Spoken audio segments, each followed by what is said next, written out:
Selamat datang di channel Ko Tutorial, channel yang semoga bisa membantu permasalahan kalian. Nah, di video kali ini Ko Tutorial akan memberitahu kalian bagaimana cara membuka orang yang sudah kita blokir atau kita ban di Roblox, guys. Nah, langsung aja ke cara yang pertama. Cara yang pertama, kalian harus klik tombol subscribe yang warnanya merah yang ada di bawah video ini, guys.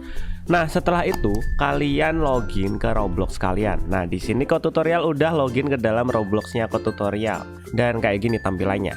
Nah, untuk buka blokiran orang yang kita blokir tuh mudah banget. Kalian tinggal ke bagian pojok kanan atas, ada gambarnya gear atau roda gigi ini. Kalian tinggal klik. Setelah itu kalian pilih yang bagian setting. Nah, setelah itu akan muncul tampilan seperti ini, My Setting. Dan kalian pilih di bagian privacy sini, guys, yang nomor 3 setelah security ini. Kalian pilih. Nah, nanti akan muncul kontak setting. Kalian scroll aja ke bawah, ke paling bawah. Nah, di sini akan ada tulisannya block user. Kalian tinggal pilih show.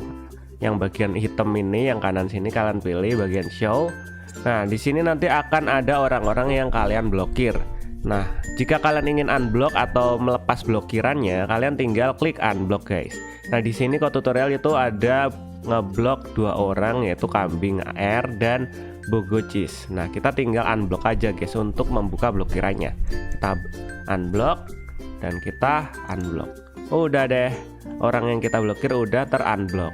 Nah, kayak gitu, guys, caranya membuka blokiran orang lain yang ada di Roblox, guys. Nah, mungkin sampai segini aja videonya Ko Tutorial. Semoga video dapat membantu kalian. Jika kalian ada pertanyaan, kalian bisa komentar di bagian bawah video ini. See you di next video. Bye bye.